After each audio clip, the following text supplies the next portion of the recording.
Hello and welcome everyone to our program on what you need to know about residential solar energy. My name is Peggy Apthorpe, and I'm currently working as an AmeriCorps with Conservation Nebraska. Conservation Nebraska, as many of you may know, is a statewide nonprofit that is dedicated to keeping our natural resources healthy.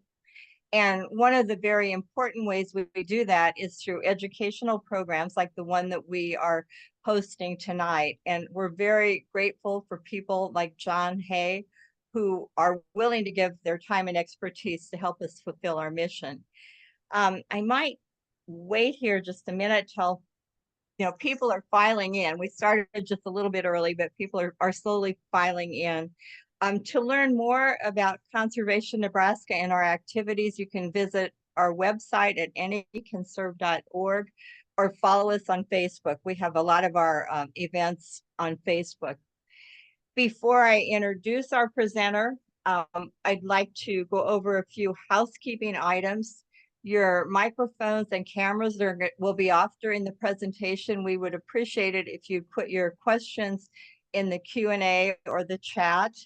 At the end of the program, both John Hay and AmeriCorps Conservation will have a surveys that we'd like to ask you to complete. It's really important to us that you do that because it helps us with our funding and planning future events and so forth. So we will tell you a little bit more about that at the end of the program. And it is my pleasure to introduce our speaker, John Hay. John is an extension educator with the Biological Systems Engineering Department at UNL. He has a Bachelor of Science in Agronomy from the University of Nebraska and a Master's of Science in Agronomy from Texas A&M. He specializes in renewable energy and biofuels. He focuses on feasibility of renewable energy systems for residential and businesses, including detailed economic analysis, which I think is real important. Energy literacy, including fuel literacy related to biofuels and farm sustainability, are also an important focus area. John installed a solar PV array at his home in 2017 and has held multiple hands-on workshops to teach others about solar design, installation, and economic considerations. He's a very modest person, but I know that he has received a lot of awards, and I won't go into all those at this time just because of time considerations, but he's also have a lot of publications related to his important work in the energy field. So he's a really good person to learn from, and we're happy that he's willing to help us out. And we also are glad that all of you are here. So we'll go ahead and turn the program over to John.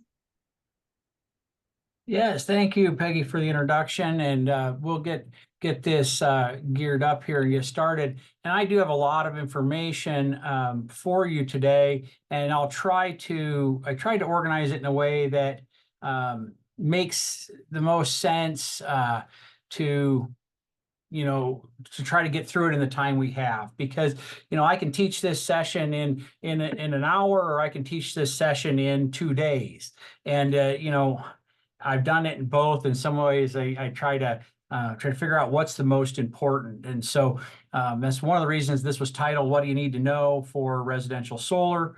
Let's just get to what we're trying to talk about here. Peggy mentioned the solar array I installed at my house in 2017. This is the crew I hired.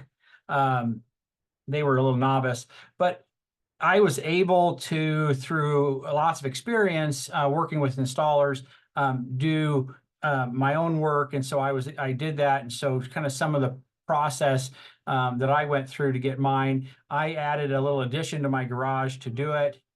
And then I had a structure. Then the feet went on that are going to hold the rails that hold the solar.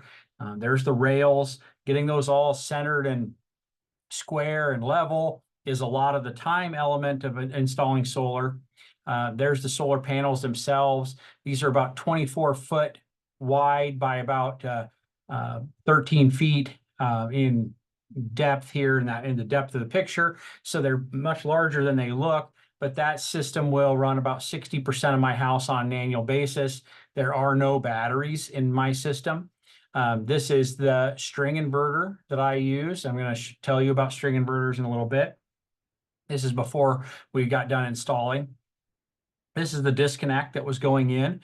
So the disconnect is just a requirement from the utility to be able to disconnect the system from the grid. The inverter, when it was completed, looks like this.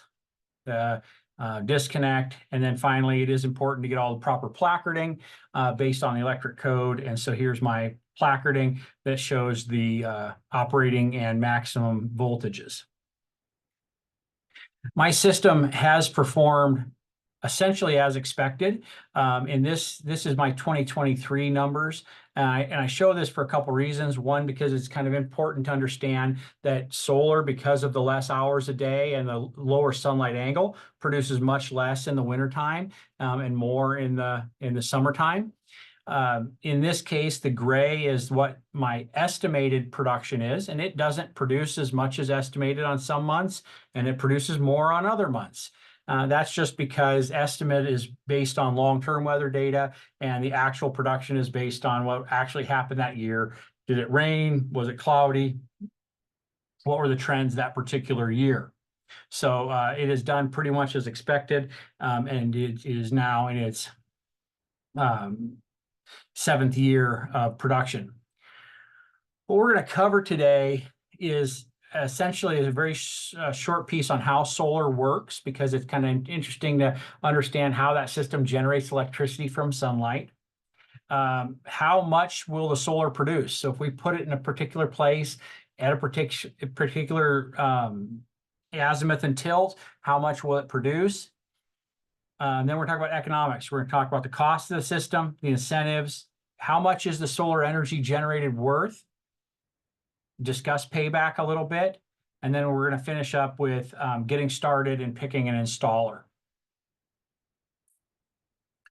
First, I want to at least highlight that there are different types of solar. There are distributed systems that are small scale, grid connected, customer owned, behind the customer's meter.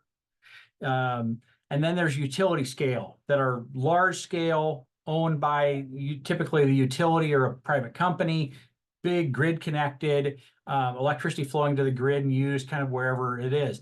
And those two are really different animals, because the policies that impact them, the way we value electricity is quite different.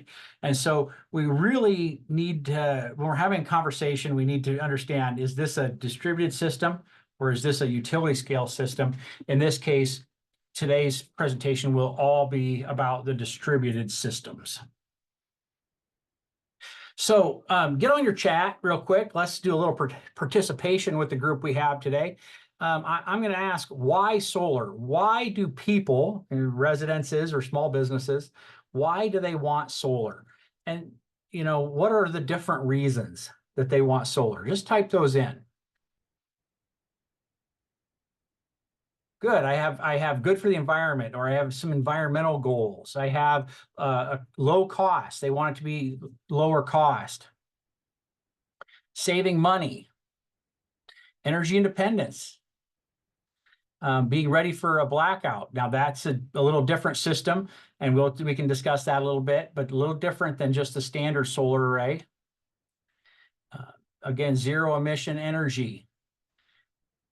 Reduce utility bills, improve air quality.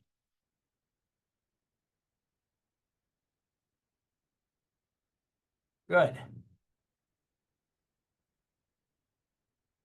Another energy option that we can rely on. Okay, so what's important about this, your answers, is that different people have different goals.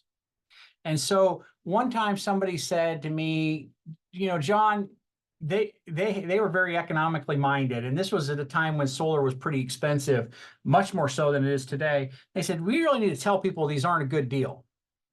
And I said, well, why don't we just help them work with the economics, and they can figure that out?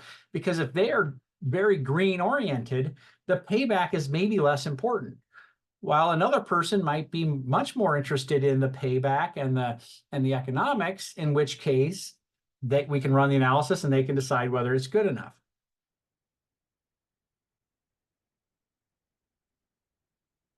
And so, it's really important to understand the different goals with respect to that, because that helps us to get what we want in some ways. If you're going to go get a quote from a solar installer and you don't tell them your goals, your chances of achieving those goals are less. If they understand your goals, they can help you quote something that is going to perform to what you want it to do. And they are different. If I have green goals, I might design a slightly different system than if I had goals that were based on economics primarily. So I'm going to design those systems a little differently. I did see a question come in. I'm not going to get all these questions right off, but one of them was, why don't we have as much solar here while there's more on the east and west coast? And simply the answer in the simplest terms is really twofold. Number one, their incentives and subsidies were much stronger. And then number two is the fact that their price of electricity is much higher in general. And thus, when a solar is generating, it can pay itself off faster, even though we sometimes have more sun. And so that higher cost of electricity does help. And so that drives some of that. There are some other reasons as well, maybe more specific to a location, like some renewable energy policies within the state that can drive that.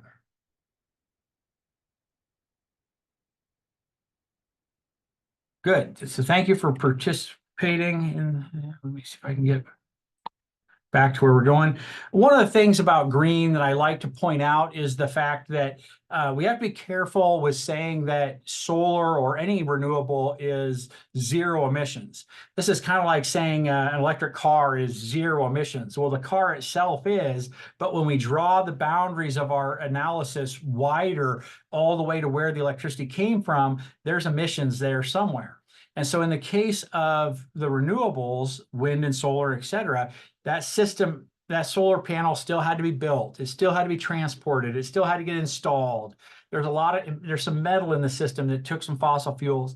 But when we spread all of the generation across the emissions from the whole life cycle, the emissions are still very low. So they're not zero, but they are very low. And if we compare them to that, solar runs in this 6 to 14 grams of emissions per kilowatt hour, while all the fossil fuels are quite a lot higher, with combined cycle natural gas being the lowest fossil fuel at 406, but still quite a lot higher.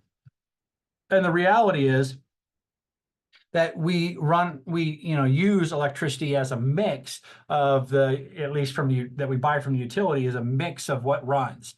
And so in 2017, Nebraska's mix was 628 grams per kilowatt hour. It probably is a little bit lower today than it was in 2017, but that's good. It's driving it down. But at the same time, that mix is still important for the reliability. And that's something we can chat about if that's of interest to you. This is the process that I took, but I want to point out just a couple things in this process. Particularly the pink are the items that you as a consumer, you as a purchaser, are going to be the most involved with. The green or light green is one that you're going to be involved with the installer/utility. The blue is the installer. So if you're the installer like I was, I did the blue too, but particularly the pink. And so I think today, most of you are going to be in these first two categories. A few of you have systems installed. A few of you have gotten some quotes, but most of you are going to be in this: study electric bills, efficiency, doing your solar homework, writing down your goals, things like that. I want to really highlight number 4, because that's gotten more important, and it was always important, but it's gotten more important because there are different policies now across the state, depending on what utility you are.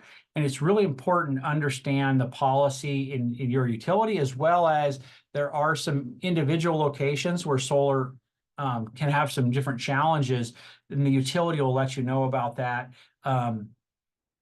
some are easier to work with than others, but generally they're going to be a need to call before you sign any contracts, because you need to understand what kind of policies they provide.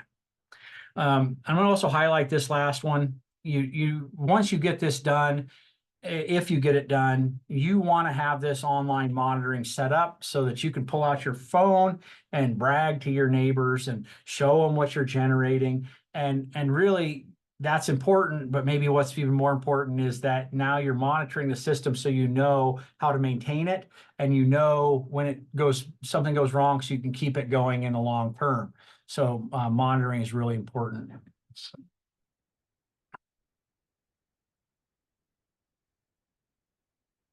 Okay, let's talk about how solar works. I got a couple terms for you.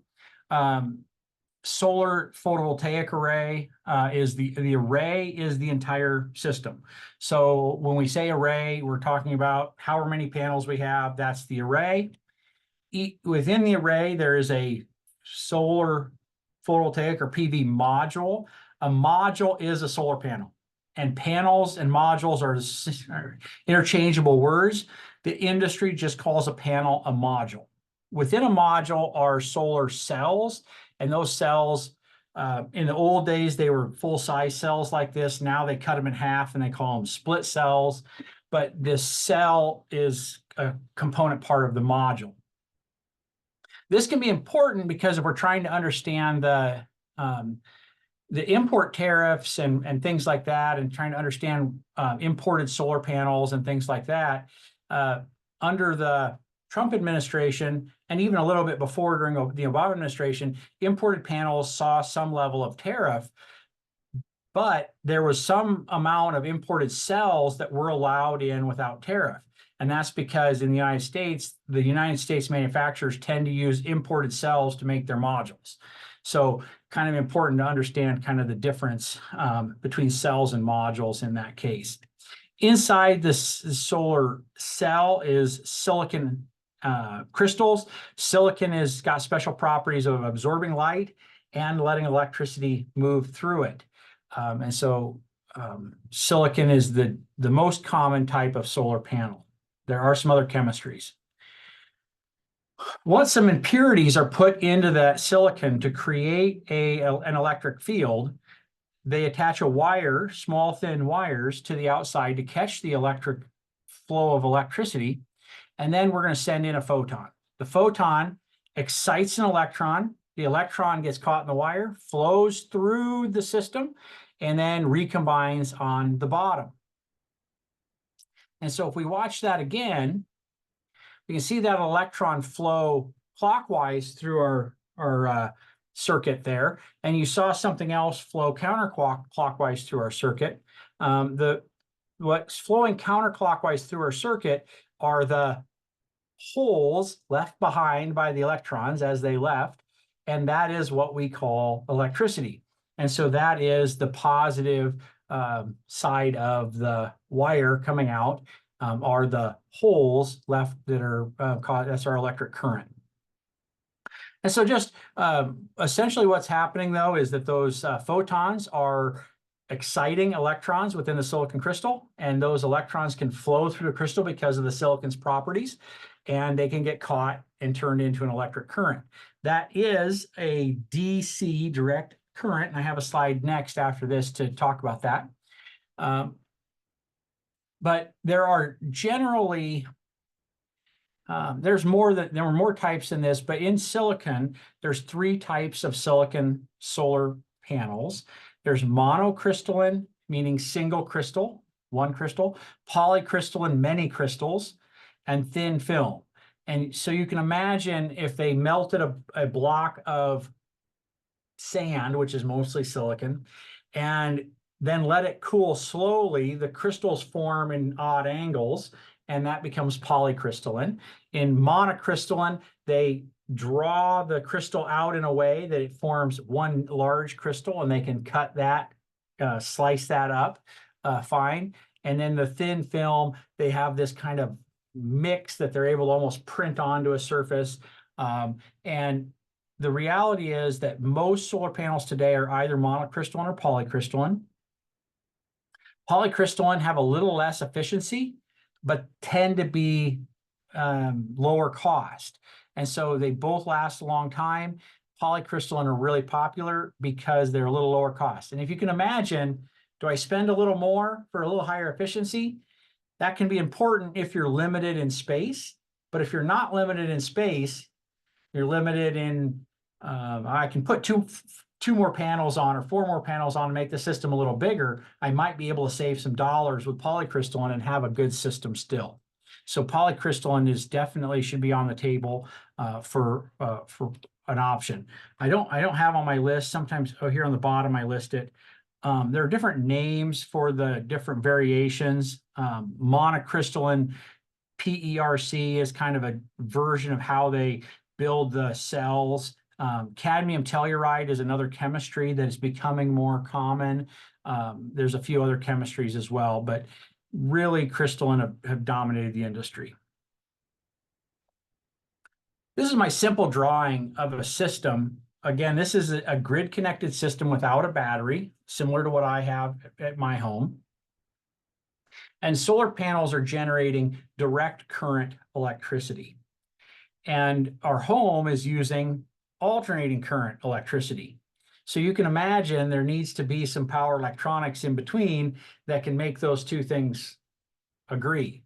And that's called an inverter. And an inverter basically looks at the alternating current electricity of the grid and then converts the DC from the solar into a matching phase with the grid. And it's also important to understand that when the grid goes down, for whatever reason it does go down, the inverter, because it can't see the AC to match it, the inverter just goes into standby mode and does not let any solar in general. So without a battery, in general, there is no backup electricity for the home with a solar array. It is that is you're down just like everybody else. I say in general because there are some partial backup systems that work a little bit, but they work a little bit. In the case of a true backup system, what would end up happening would be they would put in a disconnect to the grid and then add a battery bank to the system, or you might even add a battery bank that just feeds a secondary meter. That secondary meter runs just critical loads. So that would be how a battery system, in simple terms, might get put in very simple terms. But the system cost of that goes way up. Okay. Let me pause for just a second. I see some questions and comments coming in. I don't want to miss too many.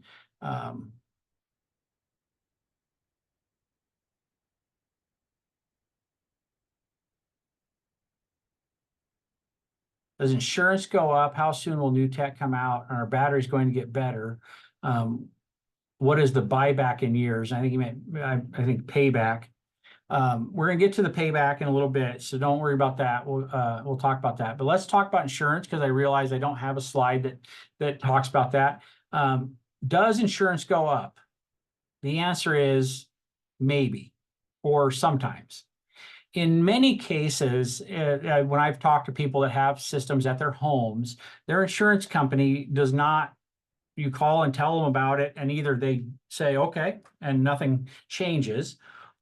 Sometimes, like in my situation, they said, okay, would you like to increase the replacement value of your home because you have this and you'd like to replace it with solar potentially? And I said, okay, that sounds good. And so I paid $20 or more a year, just $20 more a year, to just increase the replacement cost of my home in case of a catastrophic loss. Other people, I have heard some situations where the insurance was hesitant to insure a roof if there was solar on it. So again, a call your insurance company could be worthwhile ahead of putting it in to make sure that there isn't a problem, or at least you understand what the terms are. how soon is new tech coming out? Well, just like everything, new tech is coming out continually. But I think one thing people worry about sometimes is some quick, rapid change in technology. And I'm not seeing that happen so much as kind of a steady increase. And so one of the things that I would encourage people to do if they install solar is kind of just embrace the fact that it needs to sit there and do its job for its lifetime. And, you know, my solar panels are 320s. I could easily replace those with 400s or even maybe even 500s if I went a little bit physically larger. But with the same physical footprint, I think I could do 400s instead of 320s.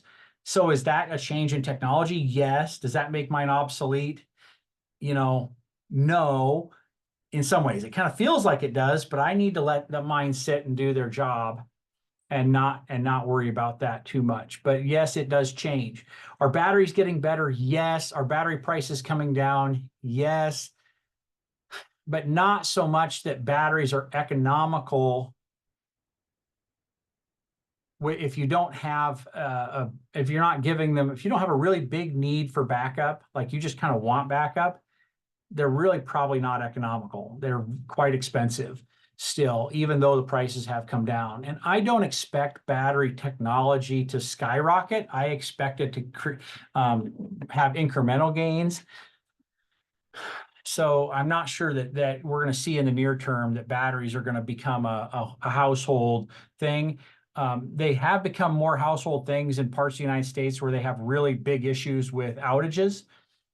So if you're in one of those places that have large issues with outages, that battery makes just a lot more sense. All right, let's move through to inverters. I'm just going to touch on these because we don't have a ton of time, but there are three types of inverters. String inverters is a single inverter for let's see, go back. A string inverter is a single inverter for the whole system. They are the lowest cost. They work great for ground mount systems. They have poor shade performance. And what I mean by that is that if this solar array was shaded like this, the whole bottom row essentially is lost. If it's shaded like this, essentially the whole thing is lost. So partial shade, they don't do very well because of the way they're wired in series. The solar panels are wired together in series before they're wired in the inverter. But if you have a ground mount, you really should seriously consider a string inverter because it's the lowest cost option. They work really well. Microinverters are an individual inverter for every single solar panel. Really, really good for roof mounted systems. Really simple to install. They are the highest cost, but for roof mounted systems, they do well. They also do much better in partial shade performance. So if we had some shade here, we're only going to lose those two panels. We're not going to lose the rest of the system. So they can handle partial shade without losing as much production. So microinverters are quite nice for that. Not to get into all the details, but they also meet the rapid shutdown requirements of the electric code without any additional equipment, which makes them really nice for roof mounted systems on residences.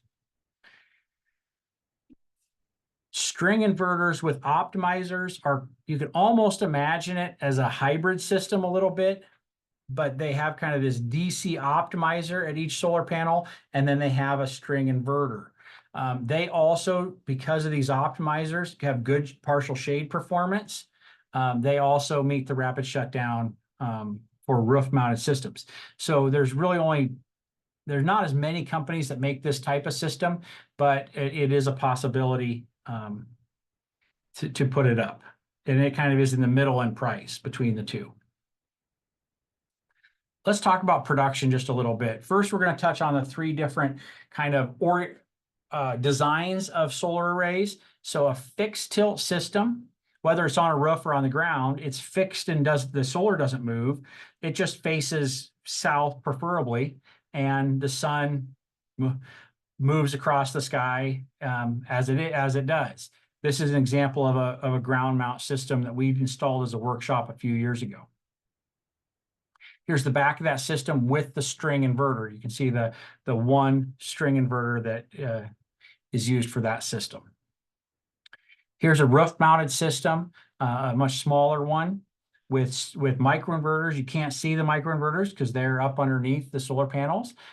So that one's nice and clean looking there on that house facing the south.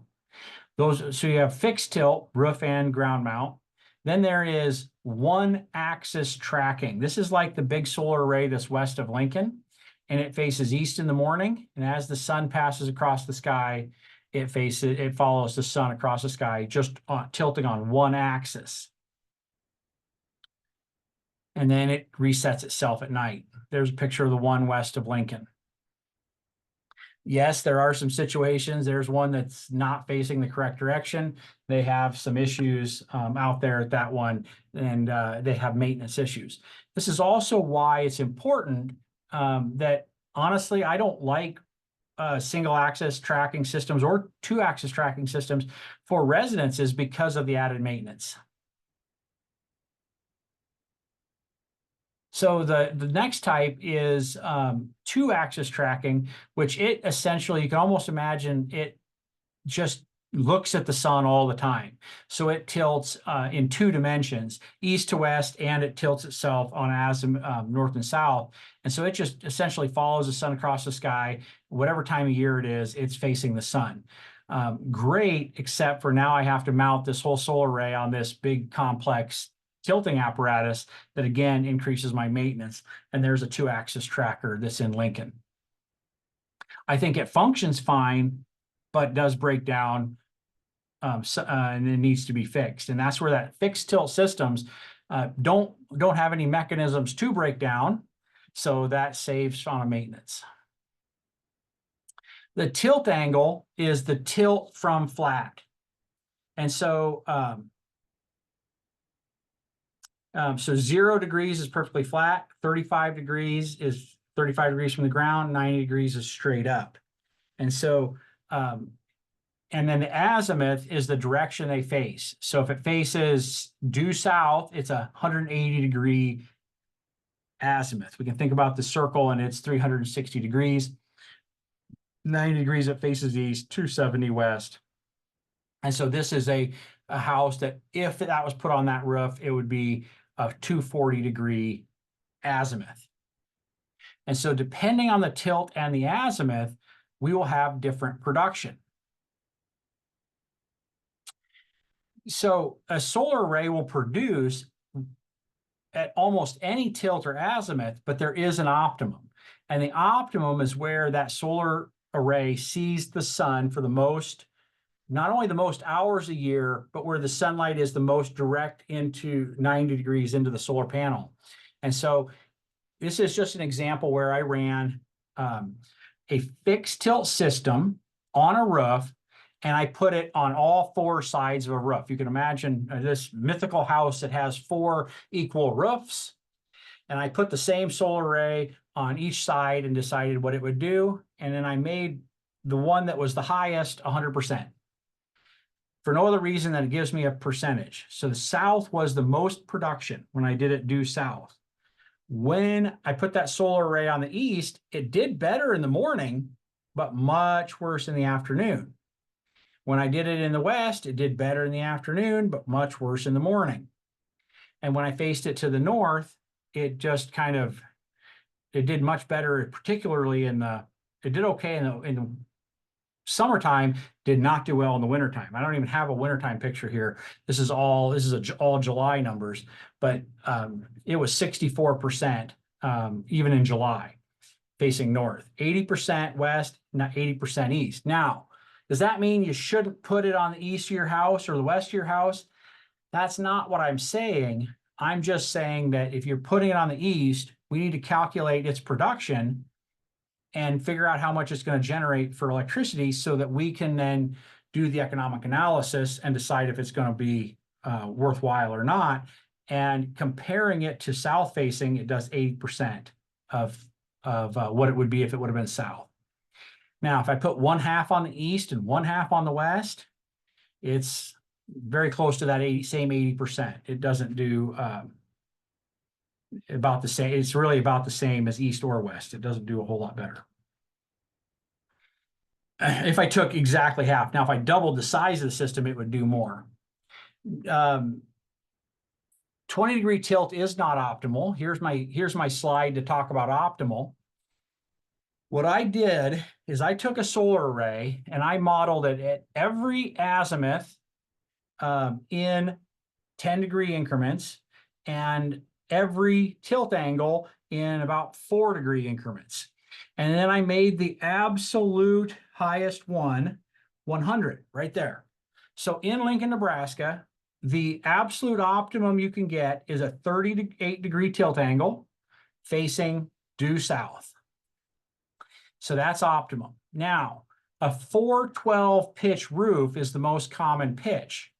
And a 412 pitch roof is about in here.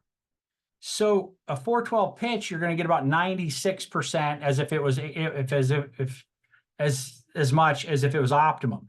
And that's where optimum tilt is great if you have a ground mount. But if you have a roof mount, don't worry about the tilt angle as much because you are going to have a little less production, but it's not worth changing the pitch angle. So the reality is that we have some variability. If we just drew our circle around essentially 95%, we can be actually a little farther over here. We can be slightly off of facing due south, and we can have tilt angles anywhere from about 20 degrees to about 60 degrees and be within 5% of our 100%. So optimal is great if you can do it, but being just a little off is not that big a deal. Now, where it becomes a big deal is if we're going to try to do something like facing it east, and we're getting down in this 80% range, there's some less production there. We're going to have to do the economics and see how that works. We're going to do the economics on all of them, but particularly for facing it east or west.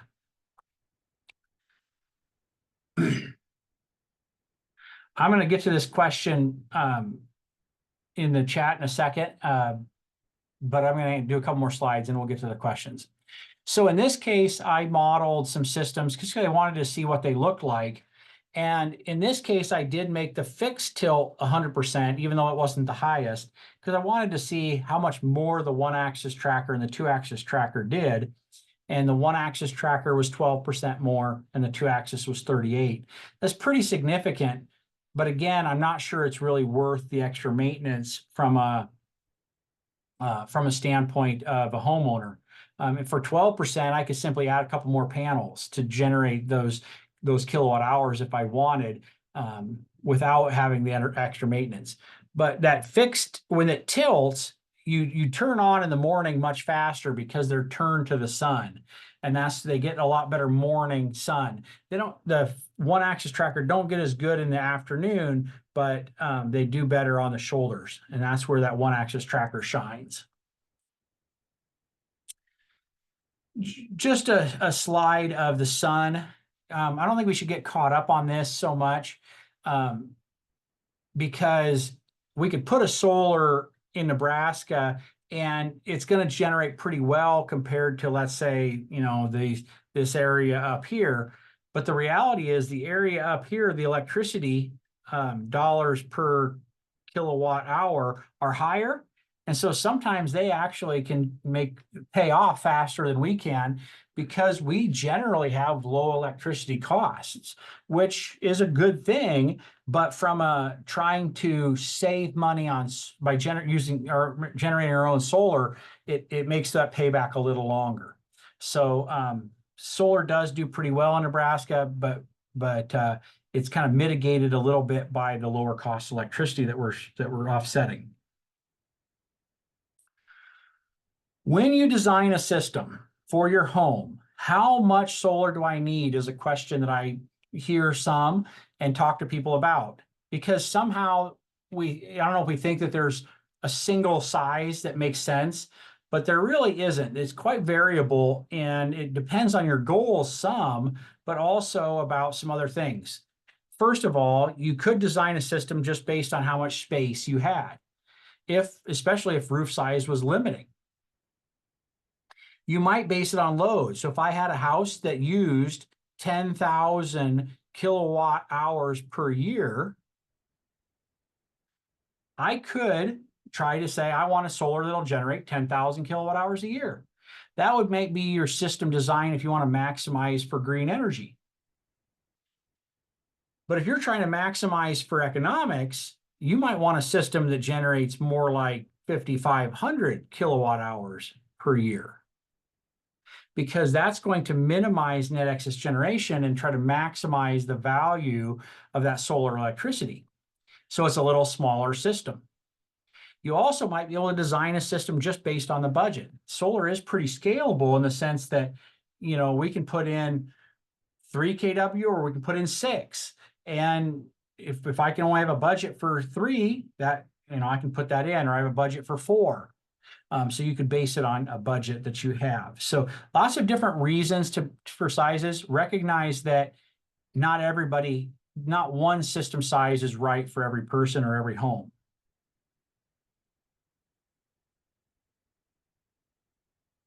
Before I touch on economics, I'm going to jump on this question. It says, my neighborhood association says I can't have solar. Any suggestions to help with that problem? I don't have an answer that's going to solve the problem in the near term, but I do have something that would help, and you probably could guess it. Step 1, talk to your neighborhood association, and then talk to them again, and then talk to them again, and then talk to them again. Over time, you may get convince them, maybe not. Number 2 is you can participate in the in our lawmaking system. It was proposed in the last 2 legislative sessions to essentially disallow neighborhood associations from banning solar. And so that was put in front of the legislature.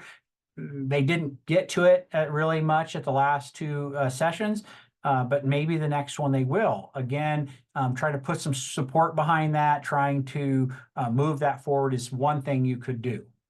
So thinking about those, there's not necessarily answers that are going to solve that anytime soon, but it may not get solved anytime soon. But there's a couple of things that are happening.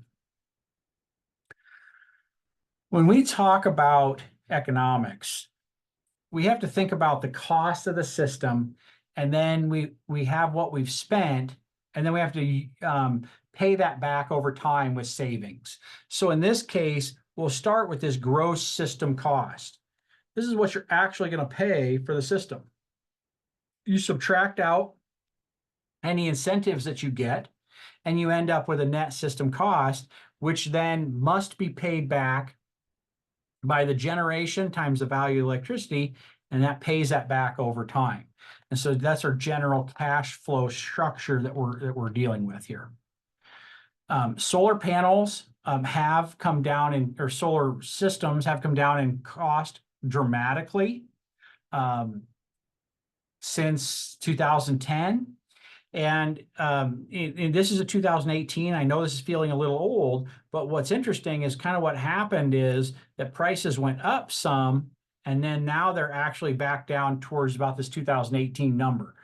So I haven't found a better slide that represents those newer numbers, but we are really back in this this range where residential solar at $2.70 per watt is in the ballpark. So at $2.70 per watt, if I had a 10 kW system, that is equal to 10,000 watts times 270 equals $27,000. So that's the way you would think about that from a mass standpoint. A 10 kW system is 27,000. A 5 kW system is half that. It's not 100% linear, but it's generally pretty close. So you can use that as kind of a gauge. Every quote you're going to get is going to be different, but if it comes in at $4 a watt, you should really try to understand why it's that high. If it comes in at in the ballpark 280, okay, that's kind of in the ballpark of what we're seeing here. So there is some variability out there, but that's generally what prices should cost. And when I there's a 23 number, but now we're back down to this more like 270 range, 280. So this is the gross system cost. That's what you have to write the check for, what I just represented there. I did this. I'm going to do some math later at 250 a watt because a ground mount system, I think it could come in at 250 a watt. But let's talk about the tax credit. For residential systems, the tax credit is 30%. And essentially everybody that is a taxpayer can take that as a tax credit. And so it's a really easy form on your taxes, but you think about that, I had to pay that money up front and then I claim it back on my taxes. So I'm going to get 30% of that 27,000 back on my taxes. And I can take that over multiple years if I want to spread that out over a couple of years. The Inflation Reduction Act extended that to 2032. So it's going on, that 30% is going on for a little while. But this is one I wanted to point out, a difference in the Inflation Reduction Act that's kind of new. And they put forward that tax exempt entities can get a payment in the amount equal to the tax credit instead of the tax credit. And so you could think about this being like a nonprofit organization, a state government, a public utility.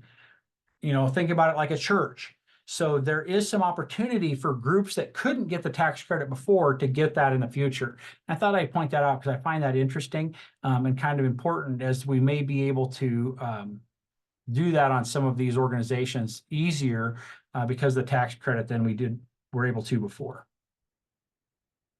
There is, if you are a farm or a rural business, and when I say farm or rural business, it's important that this is a farm load or business load, not a residential load. There is a grant that you can apply for, and they upped the maximum to 50% cost share. That's significant, very, very significant. So if you're a farm or a rural business.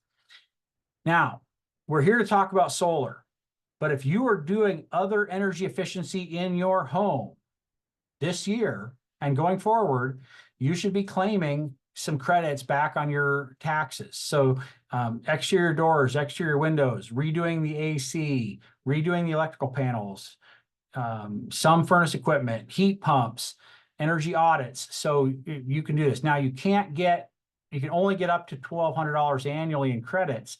So if you do all your windows in your home, you may not be able to maximize the credit, or you're gonna do more and not get the full 30%. But still, if you're doing some energy efficiency, apply for that credit. So now we have paid for our system in gross cost. We've subtracted off our 30% tax credit. We now have the net system cost, and we have to begin paying that back with our value of our electricity. And this is where it can get kind of interesting. Let's go back one. What we need to first understand is that we are charged for electricity in different ways depending on where we are and what kind of rate schedule we have. We all have a fixed customer charge. We all have some level of energy charges, and then some of us have these other charges, particularly some places in Nebraska have demand charges, even at the residential level. And when solar is generating, we're really only replacing energy charges. And so that's where it's important that if we're charged for these other things, that we're not saving on those other things to the same extent. And so let's just use an example. And I'm not picking on LES except for because I have their data, but they have gone through a change in how they bill for electricity over the last 5 years, actually 10 years. And it's an important change because in 2014, they had a lower customer charge and higher energy charges. And as we move forward, they began increasing the customer charge and decreasing the per kilowatt hour charge. Now, there's nothing wrong with this. This is fine, and actually is it makes them more stable, which that can be good from a customer standpoint as well. I'm paying less per kilowatt hour, but essentially we're transferring some of these charges back to this customer charge. So from a solar standpoint, I'm not saving as much when I replace the energy. Fast forward to 2024, they have a small customer charge, but then they have a facilities charge, which is kind of like a customer charge. And then they have even lower per kilowatt hour energy charges. And so we're seeing that solar generation be worth even less. Now, I can understand some of the reasoning for doing what they did, but what I'm kind of pointing out is that this trend can sometimes make solar have a little bit longer paybacks. This particular rate schedule does exist in Nebraska, but is not available to us, to customers with solar at the moment, but someday in the future it might. But this is some of the trend at which they're going to. And that is Nebraska is generally on this rate schedule or some version, kind of a winter summer rate schedule. But the utilities are slowly moving towards this time of use where electricity can be very expensive during certain times of day. Now, this is very scary looking. Don't be scared of this. If it is designed well, I ran a bunch of models and decided that this rate schedule and this rate schedule essentially cost about the same on an annual basis, very similar. But this rate schedule actually has an opportunity for the customer to have savings. This one doesn't have much opportunity for the customer to have savings, because you could imagine with some simple things like programming my thermostat, I can move off of these peak times some. I could just simply do the dishes after 7 p.m., things like that, and some simple life modification that shouldn't be too painful can incur savings, while really not much savings can be incurred on the seasonal. So I'm actually really excited about this time of day, particularly if I can put it together with a solar array, which isn't available to us yet, but maybe in the future. Let's talk about net metering. It's really important, and I want to get to it. I'm actually going to go right by it, and then I'm going to come back to that slide. What is net metering? Net metering is the law of the land in Nebraska, but because of the way the law was written, some utilities have met a threshold that they don't have to net meter anymore, and they're going to do a different policy. But let's start with net metering, because that's most of us. When we're using electricity, we're using it from the grid. If the sun comes up and the solar is generating, the solar might generate electricity that gets used by the house instantaneously. Then the solar starts to generate more than we use, and it goes out to the grid and gets used by the neighbors. This meter can measure in both directions. It can measure A, B, and then it doesn't know C, the meter doesn't, but C is used instantaneously. So let's think about the value of these two systems, of these different flows of electricity. A is retail rate. Let's just make that 8 cents for our purposes today. C is worth 8 cents because I didn't buy A. And B is being sold to the grid or given to the grid, and the grid can decide what its value is. Under net metering, we subtract A minus B at the end of the billing period. So if A was 500 and B was 400, 500 minus 400 equals 100. I only pay for 100 kilowatt hours. That 400 got subtracted off of A, and that B then is worth, in this case, all that B was worth 8 cents. Full retail rate. There are situations though where B is negative, in which case, if this was 500 and this was 550, 500 minus 550 equals negative 50. They owe me for 50 kilowatt hours, but they're going to pay me a voided cost, or let's call it half retail. They're going to pay me 4 cents for that extra 50, for that net excess generation. So the net metering, the net A minus B, is the best scenario for a customer owner anyway, from an economic standpoint, and exists in most of our utilities in Nebraska. There are, though, a few utilities that that don't have this. They have a scenario called net billing. Now, net billing, there is no net, so I disagree why they call it that, but I can't change what they call it. But let's draw our 3 flows of electricity the same way. A, B, C. And in this case, A is going to cost me 8 cents. C is worth 8 cents because I didn't have to buy A. But B, they're just going to keep track of that on a monthly basis and pay me 4 cents for all B. So net billing, there is no net. It's just simply selling the excess generation to the grid at the wholesale rate. And so those are the 2 most common policies in the state of Nebraska today. And it is important to understand which one, because if we ran the same system with all 3, buy all sell all is simply all the solar is sold at 4 cents and all the electricity is bought at 8. But I ran the same system in all 3 different ones: net metering, 16.2-year payback, net billing, 19.6, and buy all sell all was over 25 in that scenario. So it's important. If you do get my slides, I lay those out in kind of in text a little bit more. I'm not going to cover those at the moment.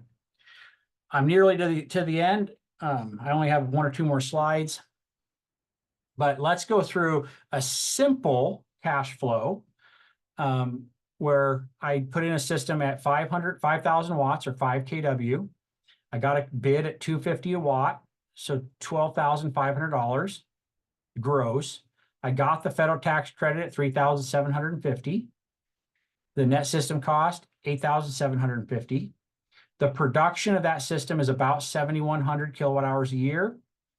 I'm assuming they're all worth 8.1 cents, which isn't correct, but I'm trying to do a simple calculation here. Saving $575 a year. The payback, 15.2 years. I like this calculation because it's simple, not because it's correct, but it gives me a ballpark. And I do this sometimes because I can do this calculation really quick and a person can then give me their reaction. That's too much, that's too little, whatever it is. And if they say that's really, they're not interested in that, I don't have to do any more. If they think, well, let's figure out what it really is, then we can add things like the accurate value per kilowatt hour of electricity, the winter summer rate, anything that was net excess generation worth 4 cents, the operation and maintenance costs, the insurance estimate of added insurance, the inflation factor that electricity is the time value of money. And then, so in this case, on this particular scenario, I ran all of those and came back with a 16-year payback. In the city of Lincoln today, I think this is in the range of what we might see. Outside of the city of Lincoln, we might get as low as 11 or 12-year payback. And then in other parts of Nebraska where we don't have net metering, 19 and 20-year payback is more common. So I know that's a big range for payback, but it varies quite a lot because of those different policies. Okay, 2 more slides and we're done. And then we'll go to more questions. I see a couple popping in. So your first steps, if you're interested in solar and don't have it, you want to check your electric rate schedule and get a hold of it and begin to understand it.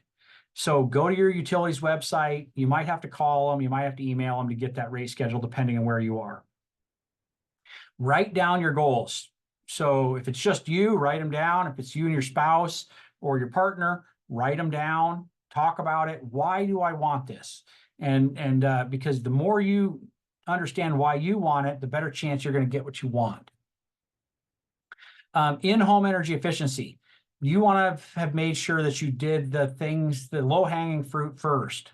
The energy efficiency is always better than renewables because it tends to be a quicker payback and lower cost. Lights, insulation, AC and heating, energy efficient appliances. Check your homeowner association. Back to our question. We want to make sure that we're not putting something in and just to have the frustration of having to take it out. That has happened. It is got to be infuriating. Consider your budget, and then you can begin to think about, getting those quotes, get more than one quote, and then contacting your utility, working through that process. Okay, here's my last slide. Selecting an installer. So there's lots of installers out there. How do I pick one? One of the places that has some lists are the utility websites. So you search for the Trade Ally program for LES or OPPD or MPPD, and they have a list of installers. Those are installers that have at least kind of done a little training with that utility. That doesn't guarantee they're the best or not the best, but it does say they've taken that extra step to do some training with the utility. You get multiple quotes, which allows you to compare prices. Once you get the total price, you divide the cost by the total capacity to get a dollars per watt. So you can compare systems on a like basis. You want to consider any differences, like some might include electrician costs, some might not. Some have different repair recommendations for roofs or electrical panels. So you want to compare differences. You want to ask lots of questions. Questions such as, have you worked with my utility? Can I have a reference? Can I go see a system? What system of size do I need? And if their system size is just one size fits all, you want to say, well, how does that fit me personally? If they have a discussion about a system that fits your goals, that's a better discussion. So that's something good if the installer should talk about is your goals. I want you to ask about equipment. I want you to be very clear, especially if you get a quote, what are the brand and models of major equipment? Not because that some people may not be into the equipment as much as others, but they need to be very clear on what they're giving you, because there's a lot of honesty in that. There's no reason that, and there really should be no reason they don't give you the brand, make, and model. Now, some of that could be honest, like if you go and get a quote and then 4 months later you decide you want to review that quote, sometimes they have to change which panels they can get because of what's available. But as long as they're honest in that, that's okay. But you want them to be very clear and upfront about that. You want there to be, there are lots of good brands, but they should be clear about it. And in ones that aren't clear about what they're putting in, that's not good. Okay, let's go to questions. Please type your questions in the chat. The ladies at Conservation Nebraska did say they had a survey that they're going to pull up on your screen in a moment, but I have this survey. If you are willing to do that for me, it's real short. I'll put a link to it in the chat as well. Otherwise, you can scan it. There's only a couple questions, but that would help me. So type in your questions. I'm going to read through and start answering the ones that I see here. Okay, yeah, and Conservation Nebraska put our survey up as well. I see that there. Okay. Yeah. Did you want me to read the questions, John, or do you want to do Are there that? some questions in the, are they all in the chat? Yeah. Yeah, I'll read them. That's fine. Okay, good. Okay. I'm going to start with, should I charge my EV when the sun is shining to reduce my demand charge? In other words, does solar generation reduce my demand charge? The answer to the question, does solar reduce my demand charge, is maybe, but it doesn't guarantee a reduced demand charge. So most utilities in Nebraska don't have a demand charge at the residential level, but a couple do, including Norris is one that has a demand charge at the residential level. And theirs is a 15 or 30-minute rolling average peak demand in a month in a billing period. So the question is, when was that demand set, and was solar running at the time? And if solar was running at the time when kind of peaks would have been set, it would reduce it a little bit. The trouble is it's not guaranteed. If we had a day that was cloudy, for example, or broken clouds, you could be, oh, it's reducing the demand, or it might reduce the demand. And then all of a sudden the clouds go by and boof, your demand is set in the next half an hour.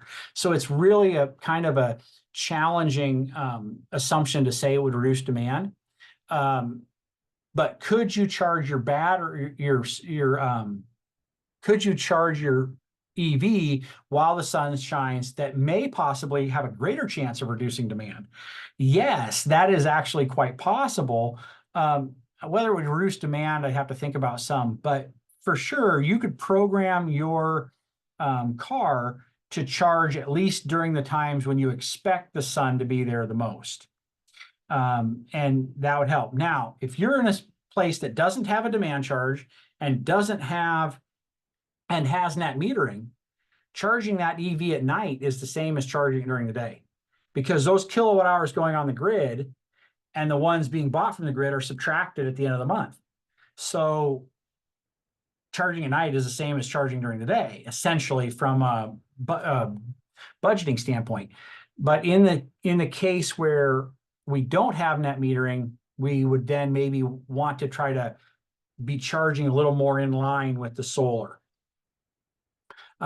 So it's going to be a little hard to try to make sure that that EV is charging exactly when the solar, because again, if a cloud goes by, we really don't have any tools at the moment to tell that EV not to charge during that time. But good question and kind of interesting thing to think about.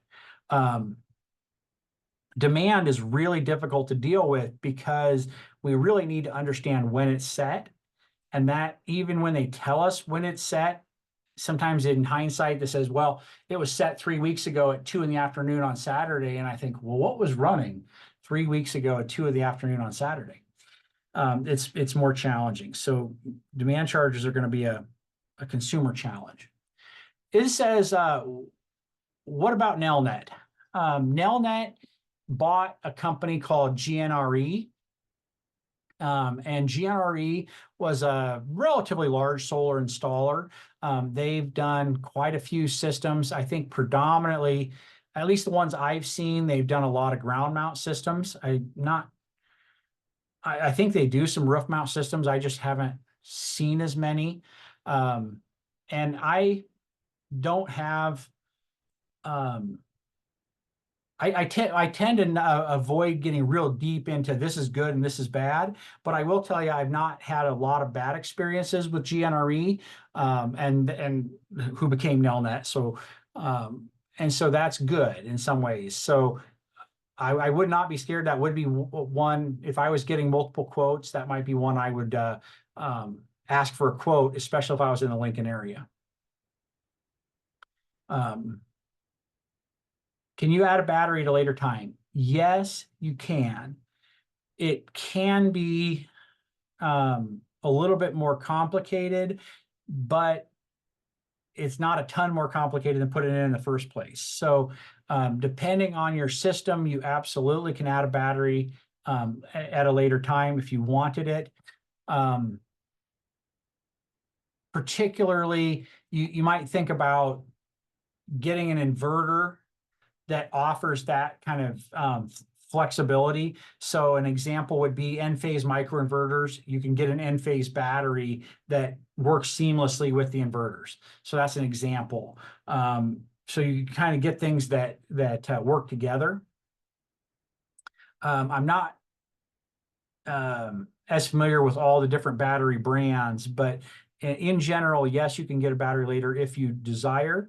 It may take a little bit of adaptation, particularly on batteries. I think I would prefer where I had it on a critical loads panel. So I would actually do a little rewiring to get a critical loads panel so that the battery only ran my critical loads in an outage, because then I could be much more confident that would give me the backup I desire, rather than trying to get a battery that runs my whole house, because my whole house is a huge energy sucker and it would have to be a giant battery, or I would have to turn off lots of loads and manage it from my side. It'd be almost easier just to say, switches over to critical loads, that's all I can run. Lights, fridges, furnace blower, if I have natural gas, there's my critical loads, so that'd be just a thought. Does battery storage-based systems make much sense without time of use charges? Battery-based systems currently are pretty expensive. They almost double the cost of the overall system. They do not give us good paybacks in Nebraska in almost all situations. Where we would look for them to give us better payback are, just as you suggest, time of use charges and demand charges. If we had demand charges that really they started putting those on us, we could then program the battery to try to dissipate those charges, those peaks. So time of use charges and demand charges are what we want to watch for to determine if batteries are going to make sense in the future. And then maybe third is, if our reliability gets worse, batteries are going to get more interesting. But our reliability is quite good in most parts of Nebraska. How much more are batteries? It really depends on what you're trying to achieve. But in general, if you're trying to achieve good quality backup on a critical loads, double the cost of the system.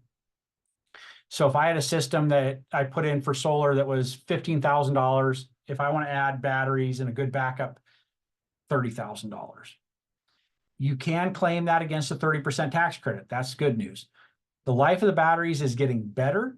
15 years maybe is a good number to think about, is how long they're going to last, plus or minus some. At some point after that, they're going to need replaced. So about 15-year life of batteries. All right, I'll be here for another minute if anybody has any last questions. Otherwise, thank you very much for joining. John, can you see the Q&A section? No. Oh, okay. So there I'm going to are stop about, sharing. I'm going to that's stop okay. sharing and go to my Q&A. Here, oh, I can see it now. Okay. Yep. I There's couldn't like 7 before, but now questions I in there. can. Okay. Okay, will you explain the difference between a system that has economic versus green goals? Yes. When I say green goals, I'm typically thinking about my main goal is to have green energy. And thus, if the system pays back in a little bit longer years, that's okay with me because I'm giving value to the green energy. You can have a mix of green and economic goals. That's perfectly acceptable. I mean, it's perfectly fine. People are complex like that, right? We have all kinds of different reasons. But if we have a very strong economic goals, we want that solar array to pay back as fast as it can and give us the savings as much as it possibly can. And to do that, we need all those kilowatt hours it generates to be worth as high a value as they can be worth.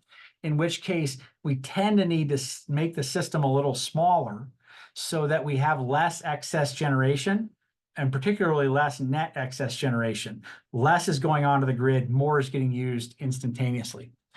So that's the difference between economic goals and green goals. If we mix them a little bit, we might try to find that balance where I'm not pushing that payback as high as long as it would if I had it really, really big, but I'm going to get a little bigger to be more like 75 or 80% of my load on an annual basis. So they can have mixed goals, but I tend to tell people if they have very strong green goals, they're going to tend to have a little larger system.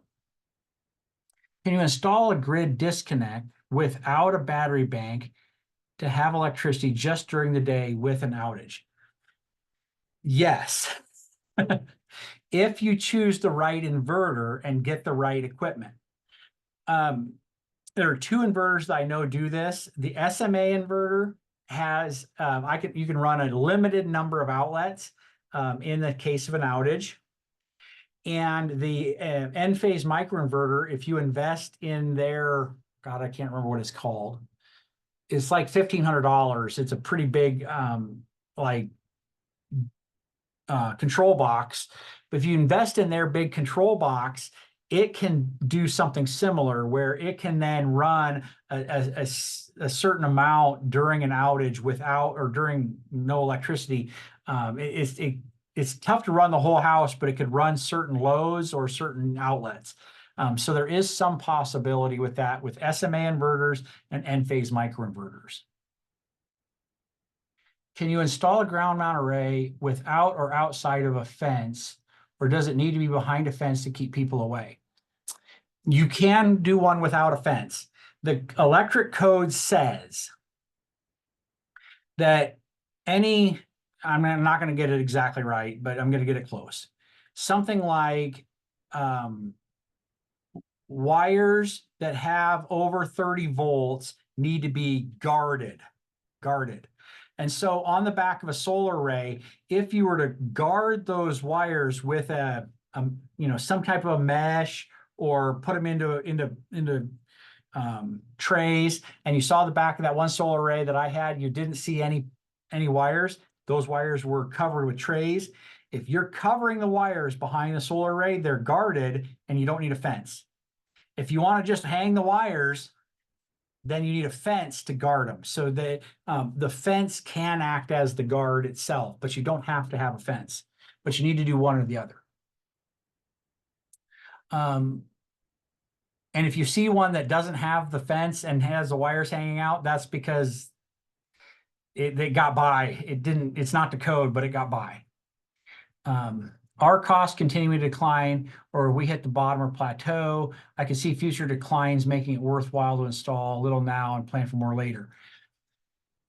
It's hard to tell, but I am seeing kind of a low plateau for solar panels and solar inverters. I don't know I don't feel like they can go a lot lower. It is possible that some things can change and we could lower that. I think we're pretty low on the equipment side. The trouble is we're kind of high on the labor side because of just inflation and what's happened.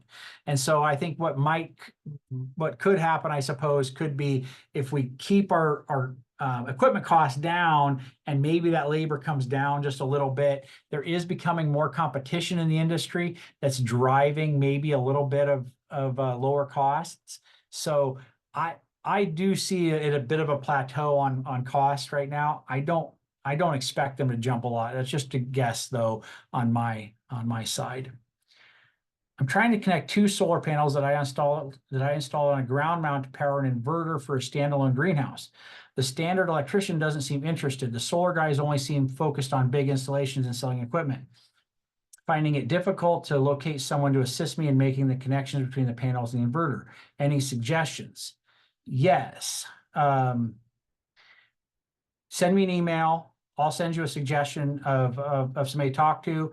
I also might be able to help you talk you through a little bit of it yourself, depending on how comfortable you are on the electrical side, but I have an idea that might be able to help you. My email is, I'll put my, I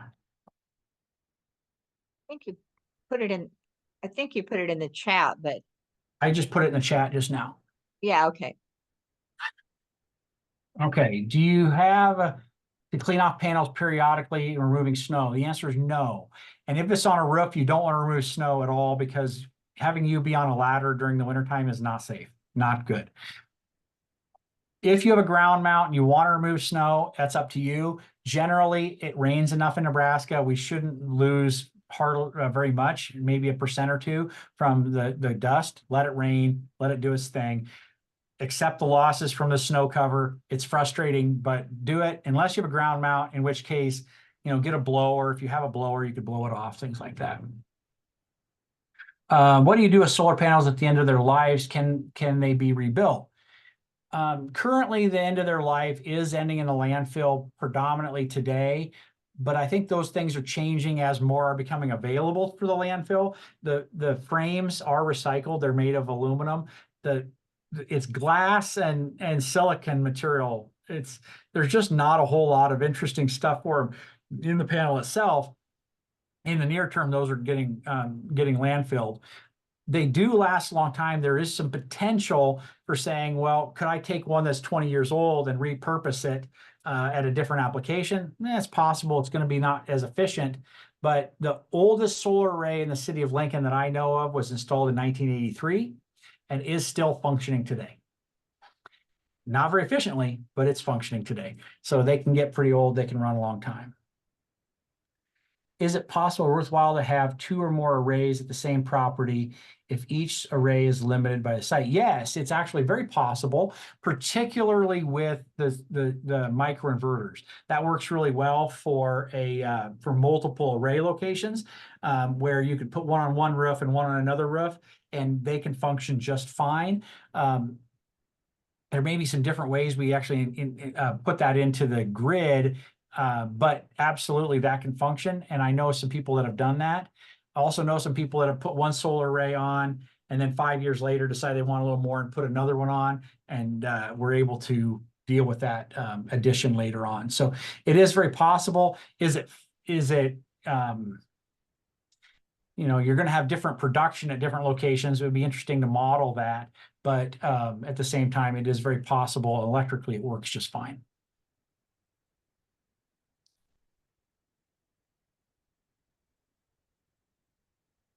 All right. Have a wonderful day. Send me an email if you have any further questions. Yeah, it's 7:20. So we really appreciate your taking the time, John. And I think you are certainly one of the best people around to talk about residential solar. So we appreciate your helping us out tonight, and we appreciate everybody who's attended. And be watching for upcoming events on Facebook or our website. So thank you very much. Thank you. Yeah, good night. Have a good night, everybody.